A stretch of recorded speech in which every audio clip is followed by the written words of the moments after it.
বান্দার হক বান্দা মাফ না করলে আল্লাহ তাআলা কোনো সময় মাফ করবেন না।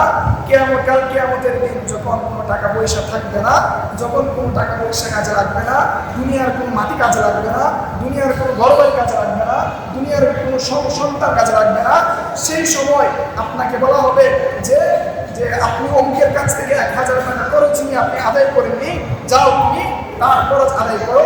সেই সময় আপনার যে নীতি করেছিলেন, আপনি যে মসজিদে এসে নামাজ পড়েছিলেন, আপনি যে না খেয়ে রোজা রেখেছিলেন, সেই রোজা রাখার সোয়াব আপনি তাকে দিয়ে দিতে হবে।